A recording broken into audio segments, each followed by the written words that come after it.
चेले ने कहा गुरुजी अगर आज मुझसे एकादशी करवा दी तो मैं द्वादशी देखने के लिए जिंदा नहीं रहूंगा।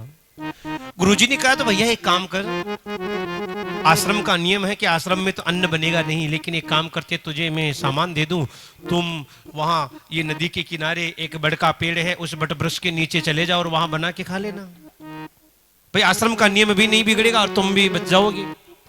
चेले ने कहा ठीक है गुरुजी। अब महाराज चेले को गुरुजी ने 2 सेर आटा दे दिया, चावल गुड़ घी शक्कर नमक मिर्च सब कुछ दे दिया और जाने लगा। तो गुरुजी ने कहा हाँ बेटा एक सुनो, देखो तुमने अब मेरे से मंत्र ले लिया है ना, तो तुम वैष्णव बन गए हो।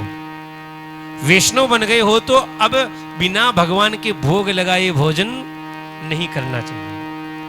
हाँ तो एक काम करना, वहां बनाना और भगवान के भोग लगा देना। अगर भगवान के भोग लगा दोगे तो अन्न का दोष मिट जाएगा। चेले ने कहा ठीक है। महाराज चला गया।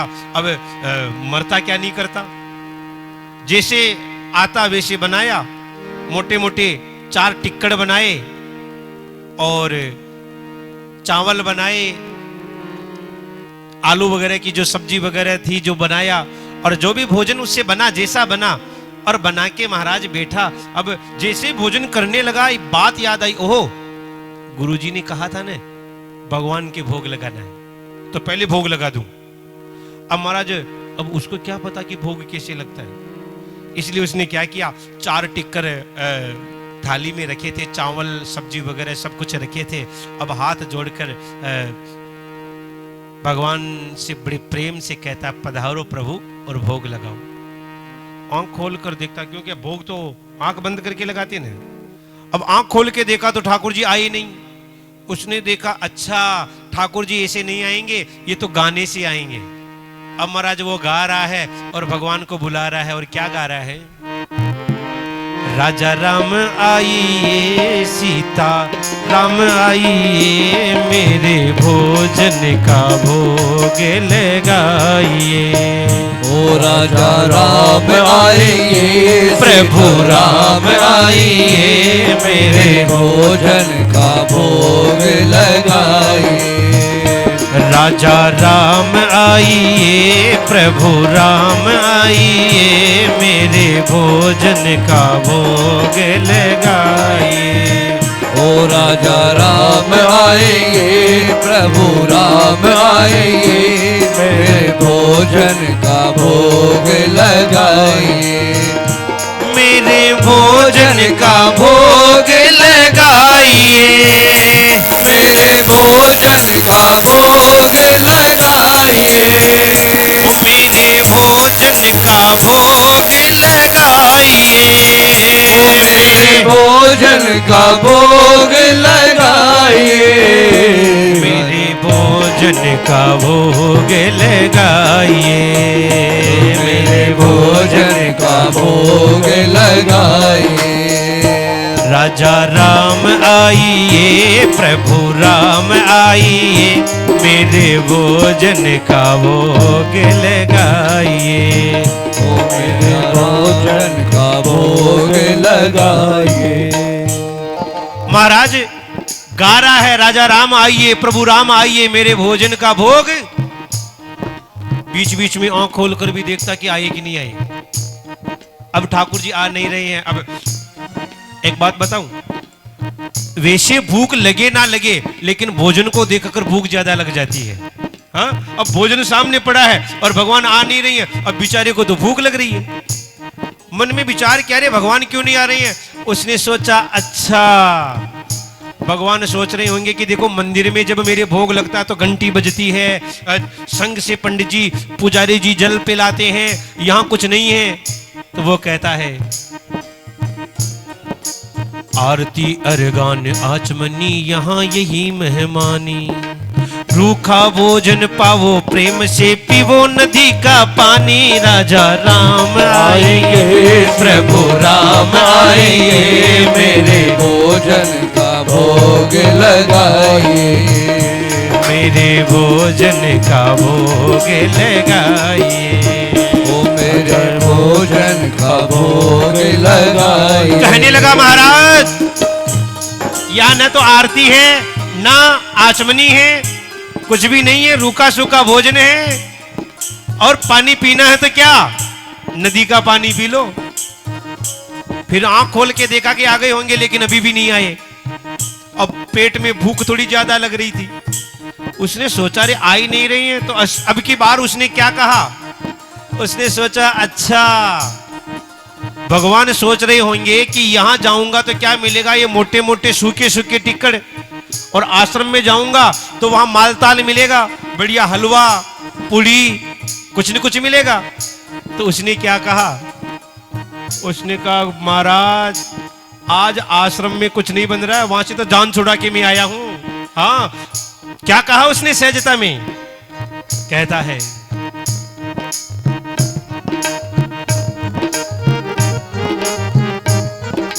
भूल करोगे यदि तज दोगे भोजन रूखे सूखे, भूल करोगे यदि तज दोगे भोजन रूखे सूखे।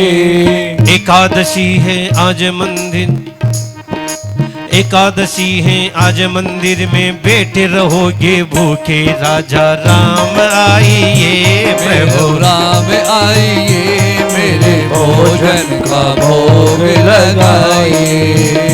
राजा राम आइए प्रभु राम आइए, मेरे भोजन का भोग लगाइए, मेरे भोजन का भोग लगाइए, मेरे भोजन का भोग लगाइए।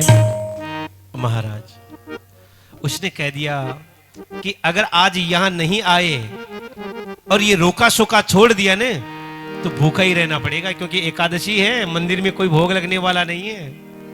और उसकी इस सरलता पर, इस सीधी बात पर भगवान रीझ गए और ठाकुर जी प्रकट हो गए। और भगवान प्रकट हुए तो कैसे हुए, हाँ अकेले नहीं आए। अरे भगवान तो कभी अकेले रहते नहीं, कहते हैं ना कि राम वाम दिशि जानी की। महाराज भगवान श्री राम पधारे तो राम जी के साथ में माता सीता, उसने आंख खोल कर देखा कि आ तो गए, लेकिन महाराज मैंने एक को बुलाया, ये दो आ गए। लेकिन कोई बात नहीं, पति के साथ पत्नी आ जाती है। महाराज 4 टिक्कड़ बनाए थे, 2 राम जी को ठाकुर जी को परोस दिए, 1 सीता जी को परोस दिए। अब तीसरा टिक्कड़ जिस पर राम जी की नजर, चौथा टिक्कड़ बचा था ना जिस पर राम जी की नजर, उसने मन में विचार किया कि ये भी खा जाओगी तो मैं क्या खाऊंगा। हाँ, अब वो दुखी हो रहा, तो अब राम जी, भगवान भी देखो कभी कभी भक्तों के साथ मजाक करते हैं। भगवान ने कहा अच्छा भगत जी क्या बात है। उसने कहा नहीं बात तो कुछ नहीं है। अब मनी मनी विचार करता, हाँ गुरु जी तो एकादशी करवा नहीं पाए, और छोटी मोटी एकादशी तो अपनी करवाई दी, 4 बनाए थे 3 तो खा गए, चौथा जो टिक्कड़ बचा था उसने पाया और बड़ा प्रसन्न होकर आश्रम में आ गया। गुरुजी ने पूछा बेटा चेला कैसी बात, क्या बात है। उसने कहा गुरुजी बहुत अच्छी बात है। अब उसको पता नहीं था कि राम भगवान भोग ऐसे लगाते, उसने सोचा रोज मंदिर में ऐसे लगाते होंगे, मुझे उसको क्या पता था बेचारे को, गुरुजी को कुछ नहीं बताया। अब महाराज 15 दिन फिर निकल गए, अगली एकादशी आई, गुरुजी ने कहा बेटा क्या करना है। भगत ने कहा महाराज वही करना जो पहले किया, लेकिन हाँ थोड़ा सामान बढ़ाना पड़ेगा। वहां 1 बुलाते हैं तो 2 आते हैं। गुरुजी ने सोचा बेचारा भूखा रह गया इसलिए कह रहा है। भंडारी से कह दिया एक काम करो इसको 5 सेर आटा दे दो।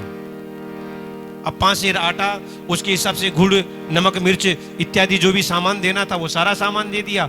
अब वही नियम, गया नदी के किनारे बैठ गया। अब गाता है राजा राम आइए सीता राम आइए, मेरे भोजन का भोग लगाइए।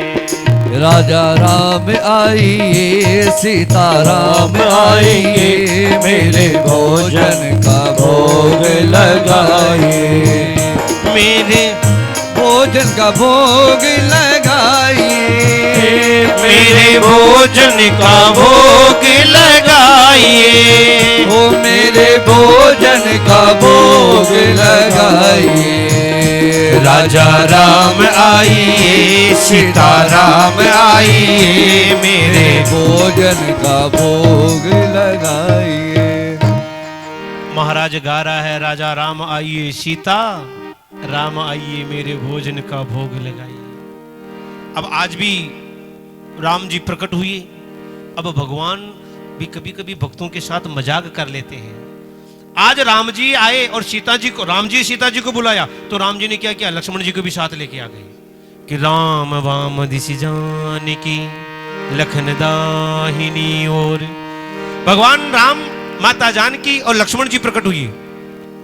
भगत ने आंख खोलकर देखा, मन में विचार किया, एक को बुलाए तो दो आए और दो को बुलाए तो तीन आ गए। भगवान से पूछा, प्रभु ये कौन है? भाई पहली बार सीता जी आई थी तो समझ गई थी ये तो इनकी पत्नी है, लेकिन लक्ष्मण जी को देखकर कहा ये, राम जी ने कहा ये हमारे भाई है। तो लक्ष्मण जी को क्रोध आ गया, कहां लेके आ गए थे? भगवान तो कह रहे थे हमारा भगत है, ये तो आते ही पूछ रहा है ये कौन है। भगत ने कहा, महाराज ये आपके भाई हैं क्या? उसने कहा, महाराज देखने से तो नहीं लग रहे। क्यों? क्योंकि राम जी थोड़े श्याम वर्ण के और लक्ष्मण जी कैसे हैं? गोरे हैं। अब बताओ महाराज, आप तो काले और ये गोरे, आपके भाई कैसे हो गए? जितने में लक्ष्मण जी को क्रोध आ गया कि अच्छा मेरा अपमान करता है। भगत ने कहा, महाराज देख लो, स्वभाव में भी आपके भाई नहीं लगते हैं, आप तो कैसे मुस्कुरा रहे हैं, ये देखो कैसे गुस्सा कर रही हैं। लेकिन कोई बात नहीं, आ गई है तो चलो पाओ। अब महाराज राम जी को पवाया, लक्ष्मण जी को पवाया, माता जानकी को पवाया, और जो बचा प्रसाद पाया फिर आश्रम में आ गया। गुरुजी ने कहा, बेटा कैसा रहा? कहा ठीक है। अगली एकादशी आई, 15 दिन बाद गुरुजी ने कहा, बेटा क्या करना? कहा कि करना तो वही है जो पिछली बार किया, लेकिन अब की बार सामान और बढ़ाना पड़ा। हाँ, गुरुजी ने मन में विचार किया कि इतना तो नहीं खाता, 5 सेर आटा दे दिया, उतना खाता थोड़ी है। तो गुरुजी ने भंडारी ऋषि का, एक काम करो, इसको 10 सेर आटा दे दो। कितना? 10 सेर आटा दे दो, उसके हिसाब से गुड़, नमक, मिर्ची, दाल इत्यादि सब कुछ सामान दे दो। लेकिन गुरुजी ने मन में विचार किया कि अब की बार मुझे भी देखना चाहिए कि ये खाता है कि बेचता है, 10 सेर को तो खा नहीं सकता है। अब महाराज भगत चला गया नदी के किनारे उस बट के पेड़ के नीचे, और बड़ के पेड़ के नीचे बैठकर महाराज, अब वो, एक बात बताऊं, भगवान जितने टेढ़े हैं ना, उनके भगत भी उतने ही टेढ़े हैं। हाँ, भगवान सीधे नहीं तो भगत सीधे कैसे हो सकते? भगत ने मन में विचार किया कि पिछली बार 1 को बुलाया 2 आए, 2 को बुलाया 3 आए, और अब की बार मैं 3 के हिसाब से बनाऊं कि 5 के हिसाब से बनाऊं? सामान में गड़बड़ हो जाएगी ना, भोजन बनाने में गड़बड़ हो जाएगी। एक काम कर लेता हूं, पहले बुला लेता हूं और जितने आएंगे उसके हिसाब से बना देता हूं। तो सामान को तो रख दिया सामने, और अब महाराज बड़े प्रेम से गा रहा है, राजा राम आइए, सीता राम आइए, लक्ष्मण राम आइए, मेरे भोजन का भोग लगाइए। ओ राजा राम आइए, सीता राम आइए, लक्ष्मण राम आइए, मेरे भोजन का भोग लगाइए। सभी गाएंगे। कौन कौन अपने घर भगवान राम को बुलाना चाहता है? ठाकुर जी को कौन कौन घर बुलाना चाहता है? देख, हाथ खड़े करना एक बार। जो चाहते हैं बड़े प्रेम से ताली सेवा करते हुए सब गाएंगे। मेरे भोजन का भोग लगाइए, मेरे भोजन का भोग लगाइए, मेरे भोजन का भोग लगाइए, मेरे भोजन का भोग लगाइए। राजा राम आइए, सीता राम आइए, लक्ष्मण राम आइए, मेरे भोजन का भोग लगाइए, मेरे भोजन का भोग लगाइए। तो कहते हैं महाराज कि तब जंगल में भक्तनी कीनी करुण पुकार, तीछन मत्ती होते हैं प्रकट राम दरबार। महाराज उसी समय उनके सामने पूरा राम दरबार प्रकट हो गया। अब राम दरबार में कौन कौन है? अरे महाराज चारों भाई, गुरुदेव, वशिष्ठ, और यहां तक कि हनुमान जी भी। महाराज उनको देखा, मन में विचार किया, अरे एक को बुलाया, दो को बुलाया, या तो पूरे परिवार का ही सगरी निमंत्रण हो गया। और अब इतने लोग आए हैं तो इस 10 शेर में से तो मुझे कुछ नहीं मिलने वाला। भगवान ने कहा, भगत जी भोजन कहाँ है? उसने कहा, महाराज आज तो ये पड़ा है, जो बनाओ और खाओ, बच जाए तो छोड़ जाना, नहीं तो आप ही पा जाओ। हाँ, राम जी ने माता जानकी से कहा, देवी क्या करें? सीता जी ने कहा, मैंने तो पहले ही मना किया था कि मत चलो, लेकिन आपको तो खाने की आदत थी तो पधार गई, अब तो बनाओ। अब महाराज सबको अलग अलग काम मिल गया है। कहते हैं कि भरत जी महाराज जो हैं, जो विश्व का भरण पोषण करते हैं, कि विश्व भरण पोषण कर सोही ताकर नाम भरत अस हो। महाराज भरत जी को क्या काम मिला? तो लिखा है कि भरत जी भंडारे बनाने लगे, भरत जी भंडारे बनाने लगे। सुन के लखन लाल लकड़ी लाने लगे, चुनकर लखन लाल लकड़ी लाने लगे, भरत जी भंडारे बनाने लगे, भरत जी भंडारे बनाने लगे। महाराज भरत जी भंडारा बना रहे हैं, भोजन की सामग्री निकाल रही है ना, अभी दे रखी ना किसी को, हाँ वो निकाल के देंगे, इधर की सामग्री दे रखी हमारी जिम्मेदारी बुद्धि प्रकाश जी को, उधर मुकेश जी को। हाँ, जैसे ही भंडारी वो सामान निकाल के दे रहे हैं, लक्ष्मण जी से कहा कि आप वन में गए तो आपको वन का अनुभव, एक काम करो ना, आप जाओ सूखी सूखी लकड़ियां लेकर आओ। हनुमान जी बैठे थे, राम राम राम राम कर रहे थे कि आप भी कुछ काम करो। क्या कहा? और कुछ नहीं। तो हनुमान जी क्या काम कर रहे थे? कहते हैं कि पोंछ से पोंछते हैं चौका और हाथों से पोंछा लगाने लगे। हनुमान जी पीछे से पोंछ से झाड़ू लगा रहे हैं और हाथ से आगे आगे रसोई की पोंछा लगा रहे हैं। माता जानकी पूड़ी बेल रही है और भगवान श्री राम पूड़ी तल रहे हैं। इधर पीछे गुरुदेव खड़े होकर देखते हैं कि भगत करता क्या करता। वो परीक्षा लेने आए थे ना कि खाता कि बेचता है।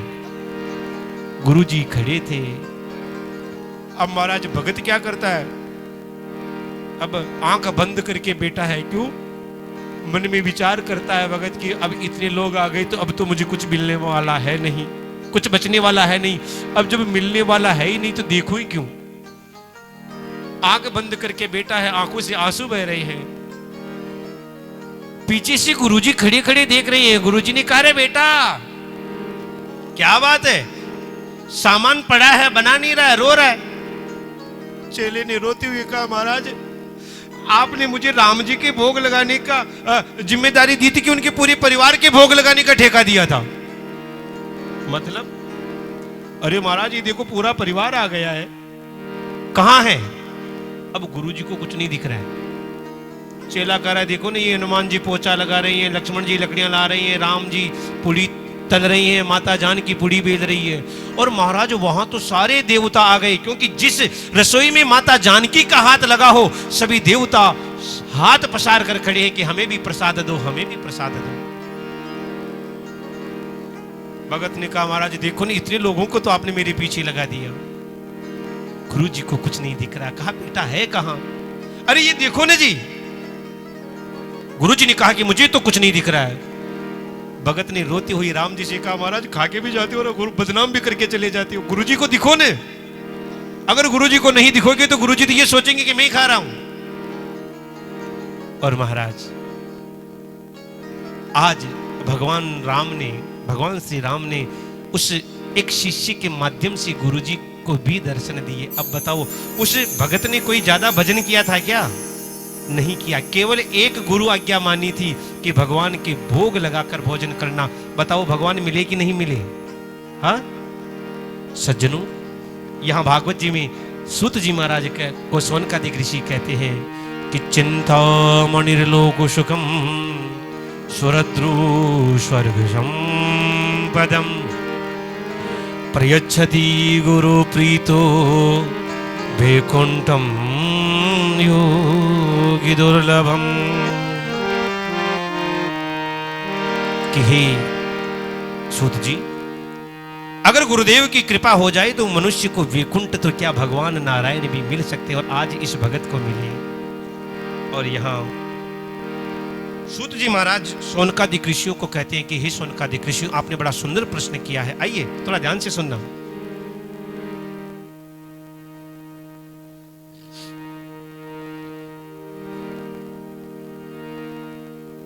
कि ये संसार जो है, ये कलिकाल जो है,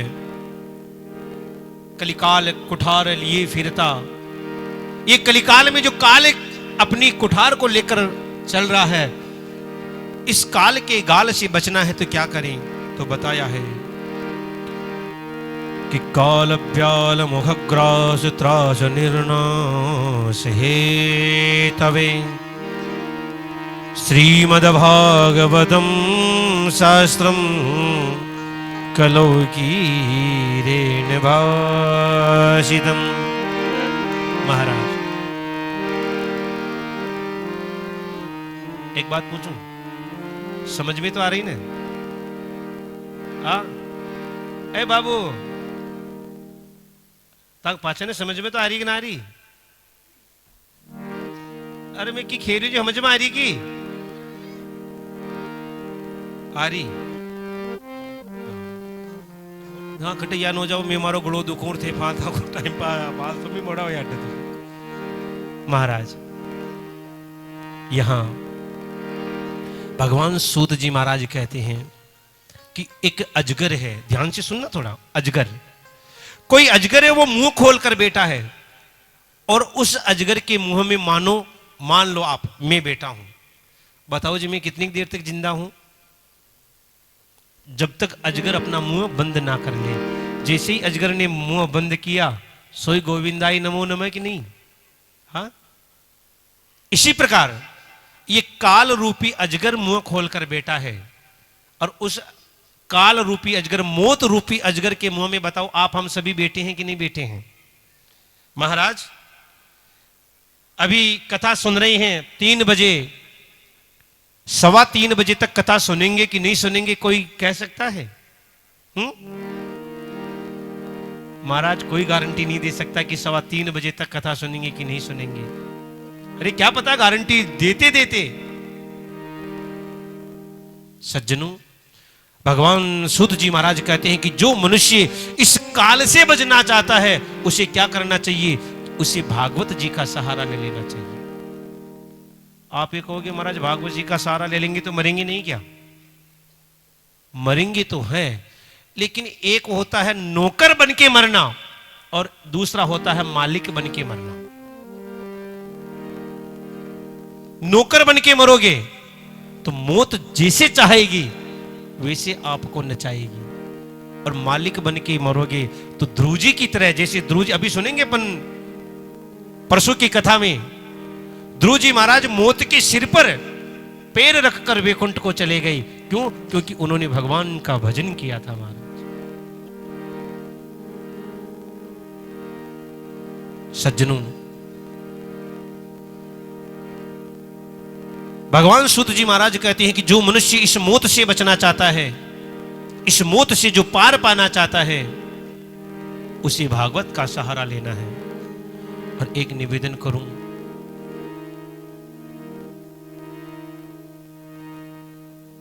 कि मौत तो आनी है, इस संसार में जो आया है उसको जाना ही है, लेकिन अंतर क्या है? तो कहा है, ध्यान से सुनिएगा, आने में देखो, उसके जाने में और दूसरे के जाने में क्या अंतर है तो सुनना। कि आया है सो जाएगा राजा रंक फकीर, एक सिंहासन चढ़ चला एक बंधा जंजीर। महाराज दुनिया में आए हैं, जाना तो सबको है, जाने जाने में फर्क है। एक सिंहासन पर विमान में बैठकर जाता है और एक यमराज के पासों में बंद कर जाता है। बताओ अपने को कैसे जाना है? हाँ, विमान में बैठ के जाना ने। हाँ, और महाराज एक बात बताऊं, जो कथा सुनता है उसके जीवन में विमान आता ही आता है। प्रेम से बोलो, थोड़ा जोर से बोलो, जय श्री कृष्ण।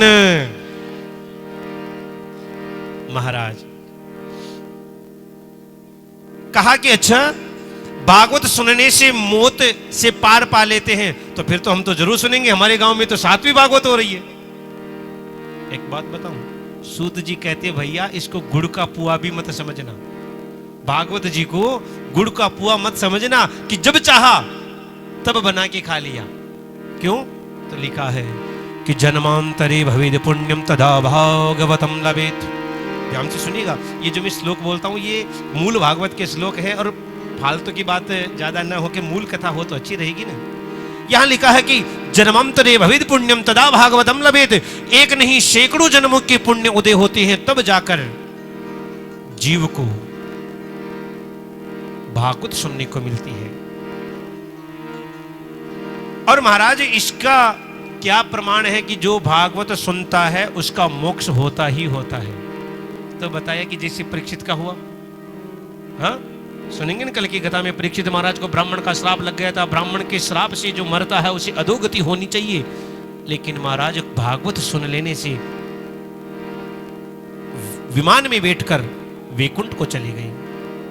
और ये भी बताते हैं कि उस समय देवता गए थे सुखदेव जी के पास और कहा महाराज हमें ये अमृत पिला दो, कथा अमृत हमें पिला दो, स्वर्ग का अमृत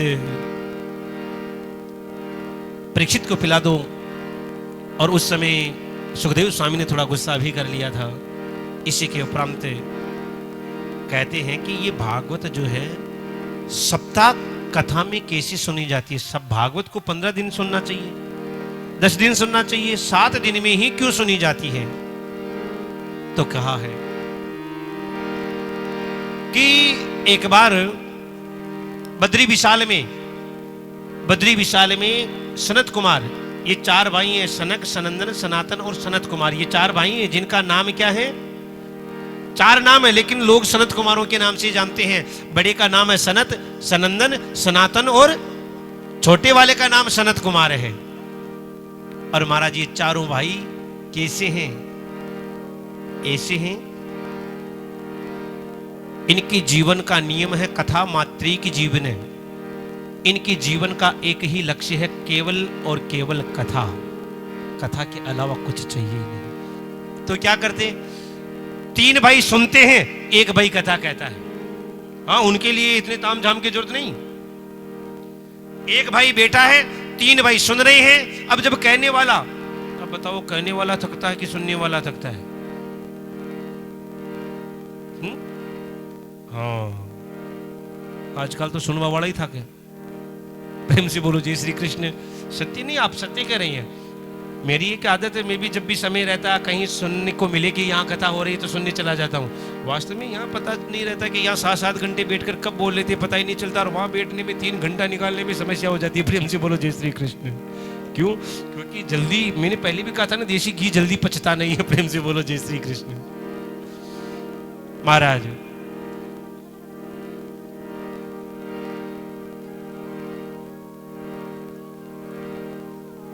अगर कहने वाला थक जाए तो सामने बैठ जाता है और दूसरा यहां आकर कथा सुन लेता है। एक बार ये 4 भाई बद्री विशाल में बैठे थे, कथा सुन रहे थे, कथा कह रहे थे। इधर से नारद जी महाराज निकले और बड़े दुखी मन से जा रहे थे। नारद जी प्राय कभी दुखी होते ही नहीं है, नारद जी तो सदा प्रसन्न रहने वाले हैं।